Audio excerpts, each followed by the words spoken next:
is a poached chicken with a very fancy name. Poulard demi-désossé, évocation d'Albufera, which means a chicken stuffed with rice, mushrooms, and liver, simmered in wine, and all sauced up. See how to poach a chicken today on the French Chef.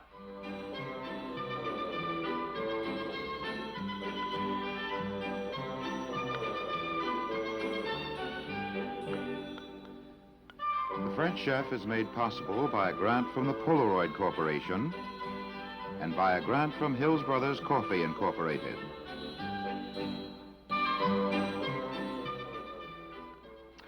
Whenever you're going to poach a chicken, you want to start out with some aromatic vegetables cooked slowly in butter, and that's about 2 tablespoons of the very best butter.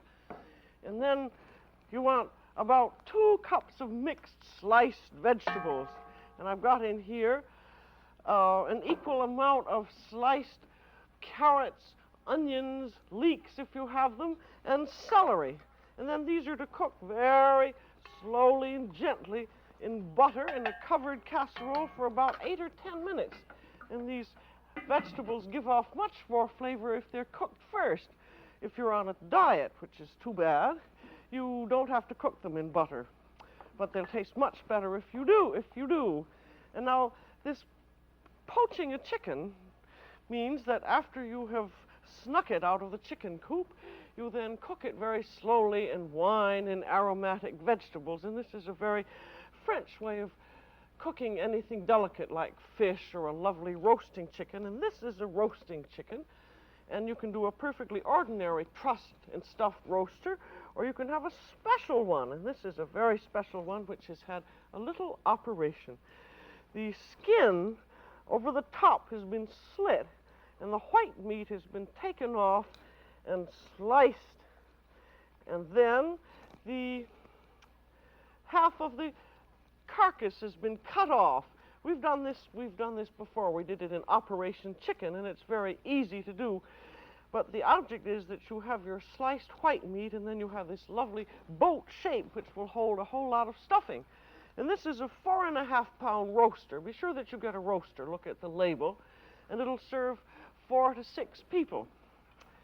And I want to show you an absolutely delicious stuffing, which is called a stuffing albufera, or it's not the actual albufera that Carême made. It's an évocation, or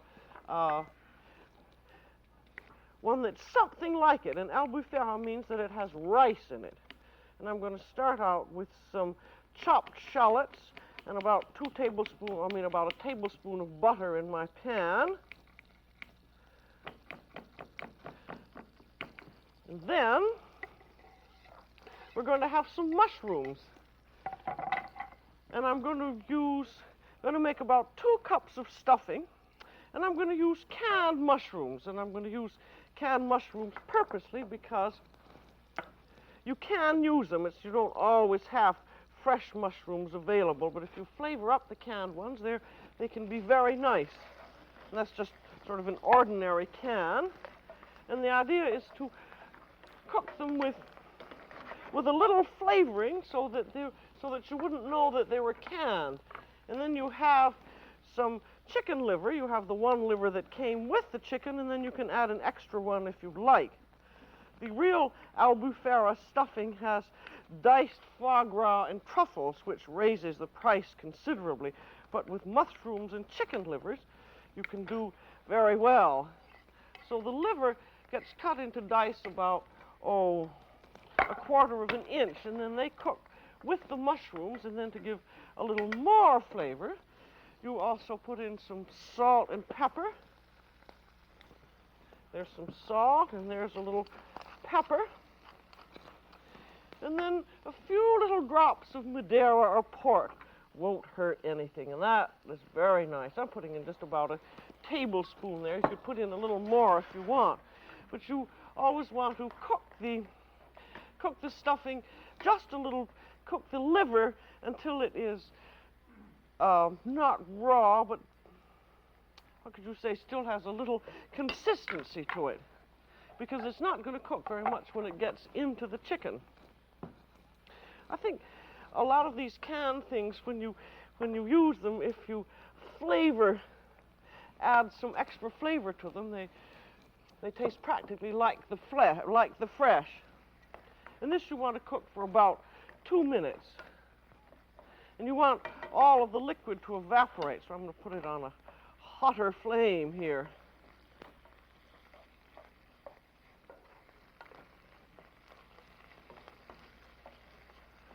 See, that's almost evaporating, because that is also evaporating all the alcohol in the wine, and it's just leaving the flavor.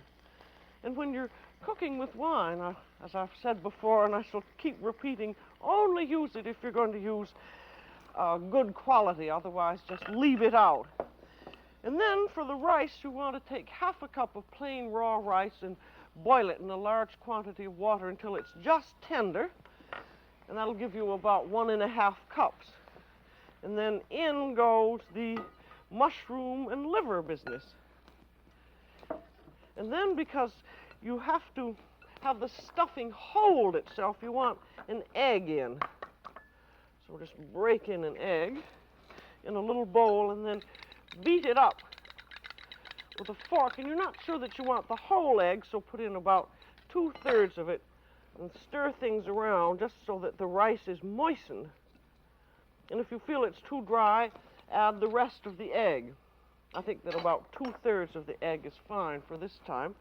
Now I'm going to put in a little oregano, about 1/4 of a teaspoonful, and we want salt and pepper.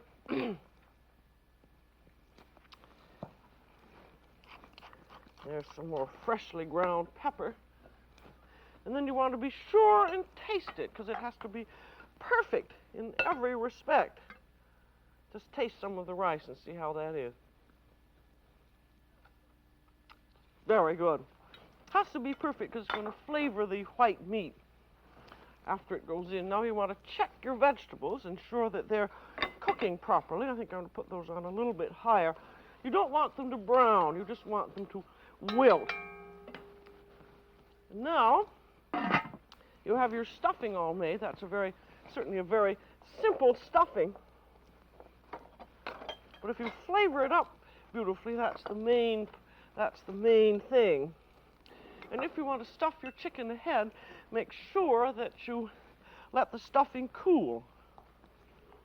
And so here is the chicken. Now I'm purposely, though we've done this on Operation Chicken, I want to do it again because I think you'll probably want to see how to truss it again.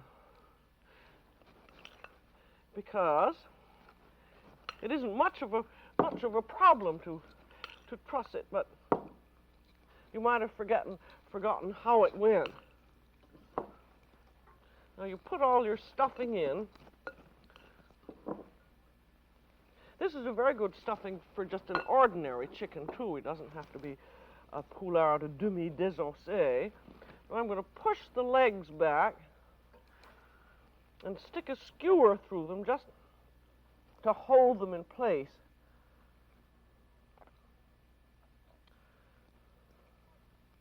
And then the white meat goes on. And you've already salted the white meat, and you can put a few little drops of cognac on if you want. See, the meat's just going right over the stuffing there. And just cover it all up. These white meat strips from the breast are just about 1/4 of an inch long. And now, put the skin over, and then you have to sew the skin back into place. You can skewer it, but I think that sewing up, either with a big knitting needle and a hole in it, or a regular skewering trussing needle is the best thing to do. Be sure that you have a little flap there, and then fold the skin over so that you're getting both sides of the skin as you go through. And remember that you leave about 3 inches at the end just in case you may need it.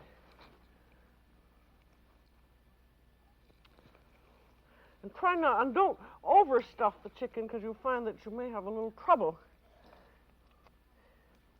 If you have too much stuffing in, the chicken can burst while it's cooking, and that makes a really terrible mess.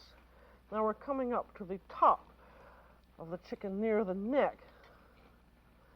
So I'm going to turn it over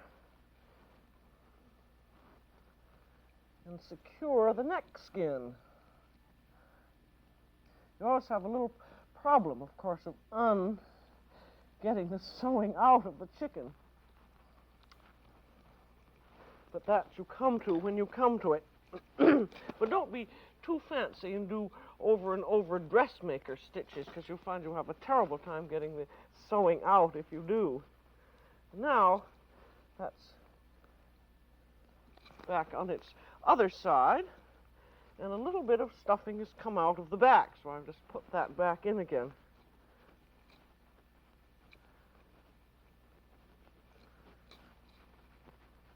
Don't want to lose any of this because it's too good. Now you have your 2 pieces of string at either end, and now the next thing to do is to secure the legs and the wings. And you can secure them with skewers, if you would stick the skewers in like this and then attach string to them and so forth, but that's about the right size, but I haven't been able to find a skewer that would go between the legs here that was the right size, because you always want to turn the chicken over, and this is going to be poached in a casserole, and if you have too long a skewer, you can't get the chicken into the casserole. So I'm going to continue sewing with a needle and thread. This time I will use a plain ordinary knitting needle. This is a knitting needle at the 5 and 10. The top was taken off and a hole was drilled in the top, and this works out perfectly well. Remember that the legs go back under the arms, and then you go right underneath them, under the knee joint, coming on one side and then pulling it through the other side, and leaving a piece of string about 3 inches long. And you turn the chicken over, and you go through the outside of the wing, and then catch a piece of the backbone,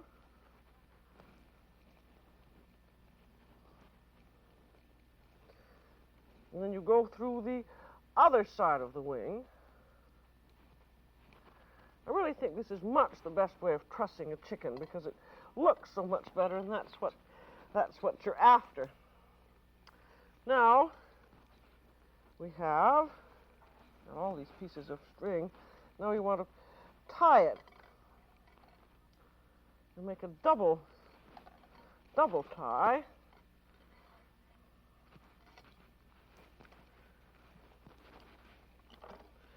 There you are. Now all you have to do is to now truss the tail. Something else has fallen out again, as usual. And use the same method. Come underneath the tail piece there and just catch a bit of that into the bone. And then come through the top of the drumstick on each side. Now, before I pull this together, I'll put that mushroom back in again. And then again, tie, and this will close the back end, so we won't have any more stuffing falling out.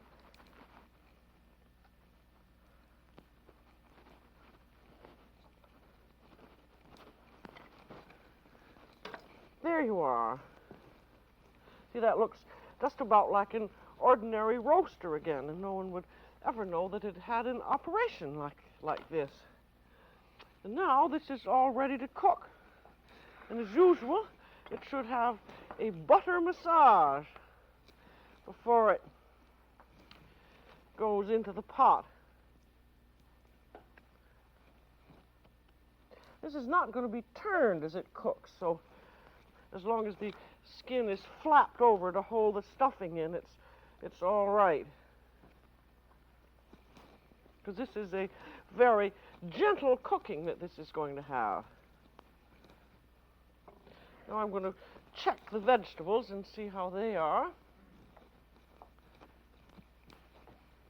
See, that stuffing, that goes very quickly. I didn't boil the rice, so that would have taken about 7 or 8 minutes, and that's all.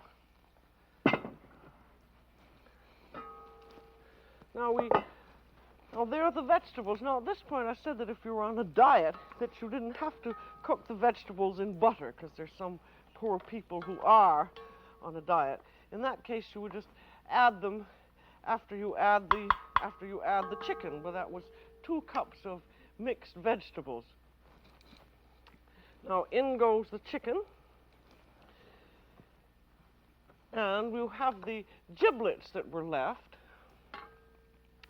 There's part of that, part of the chest cage, and there is the gizzard, and there's the neck, and there's some more of the chest. And then we have this leftover mushroom juice, and that goes in.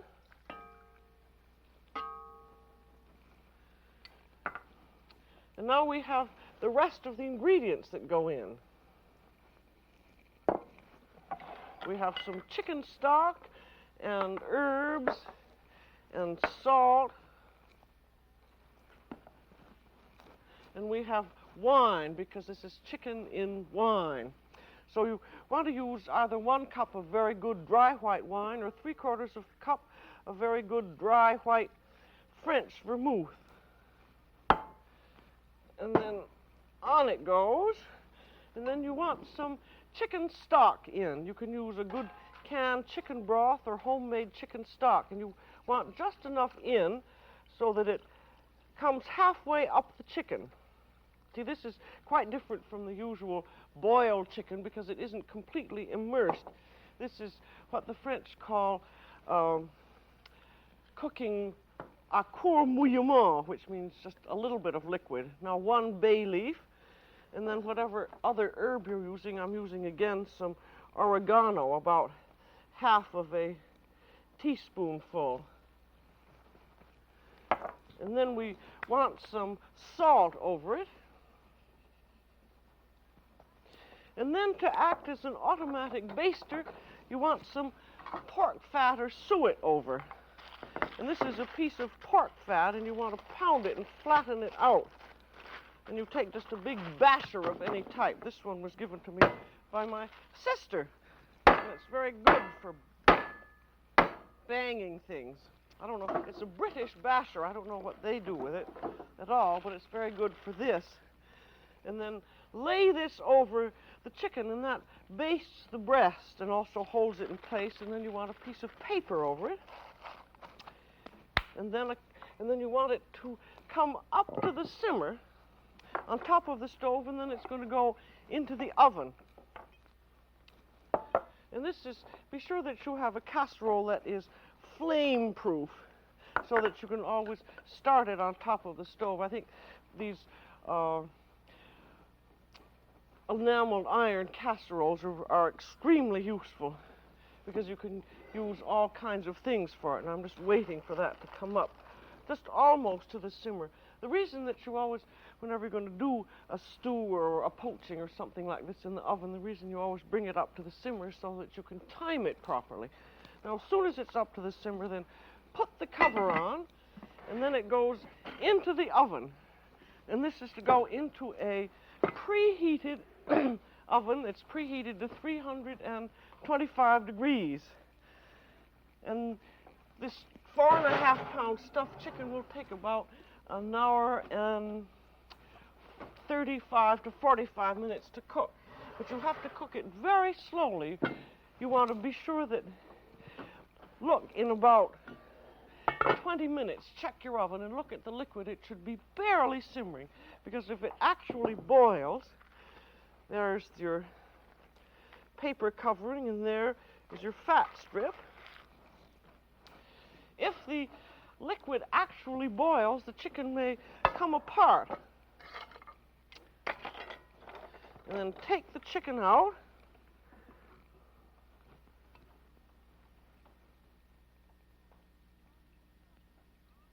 And it goes onto a platter.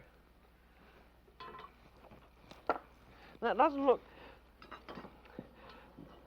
that's come apart very slightly. I'm going to get my glasses now. But not too much, because it's going to be covered up. If you're going to serve it plain, you can serve it with, you can cover up the incision with parsley or something else. Now I'm pulling out the trussing strings here. See, that was one reason we left the long string loose that went up the incision. Now here, the string that attached the wings, you cut one side and then pull out the other. And now that's all now ready. And you want to be sure the chicken is done when you press it and the legs are soft. Or also, if you take a fork and you prick the thickest part and the juices run clear and there's no trace of rosy red to it at all.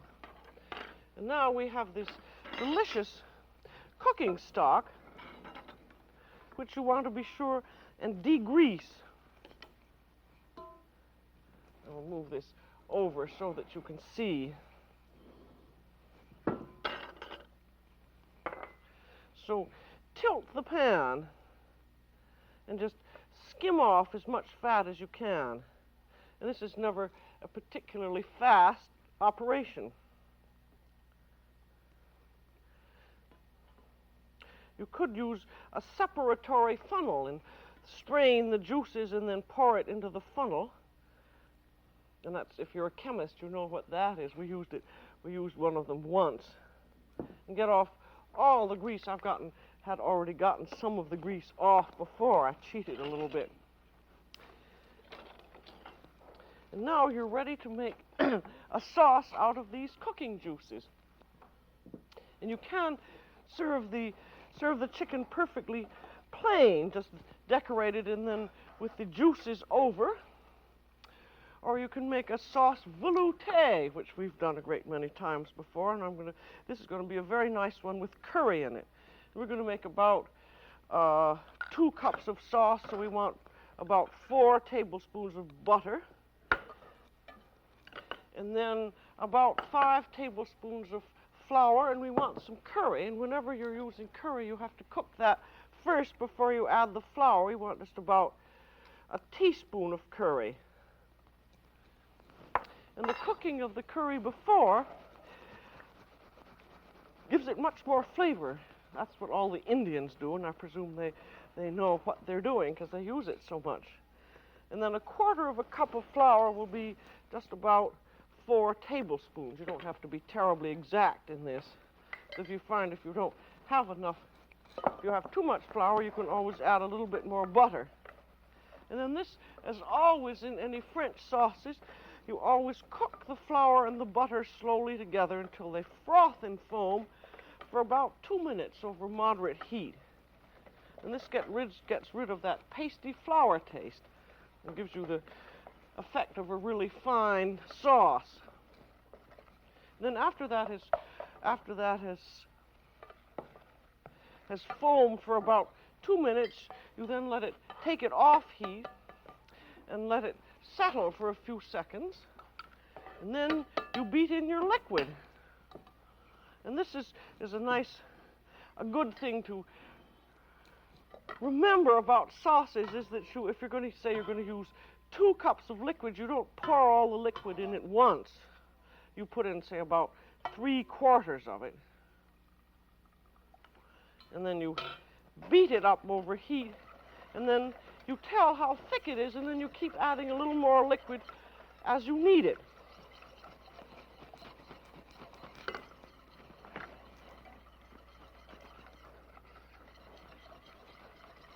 And this just has to come up to the boil. and then it will thicken, and you'll see how thick it is. And then you can add a little more liquid, and you should also add a bit of cream to make it a sauce supreme. Now it's come up to the boil, and it's quite thick. So we're now going to add some heavy cream, and just add this a little bit at a time. Thinning it out, and then you can always thin it out a little bit more. But we're going to cover the chicken with this sauce, so you don't want it to have it too thin. There. Now there's your chicken, and it has drained a little bit of juice, so you can take that, spoon that juice out and put it into the sauce. You want to be sure to taste the sauce to make sure that it's just exactly right. Now I'm going to push this chicken over, and then the sauce gets spooned over it.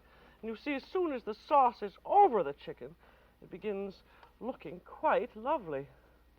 I think that is one of the great things about sauces.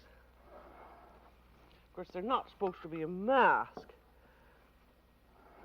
And then put the sauce on very carefully. I'm doing it a little faster.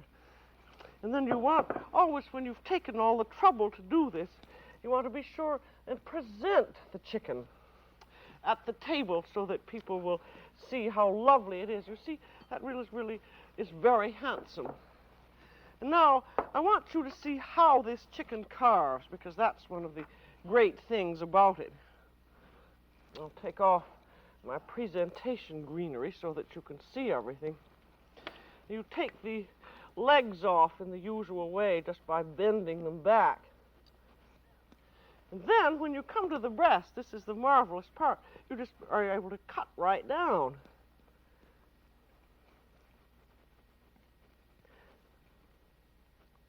Now I'll take off the wing, too. Now you can begin to see some of the sauce.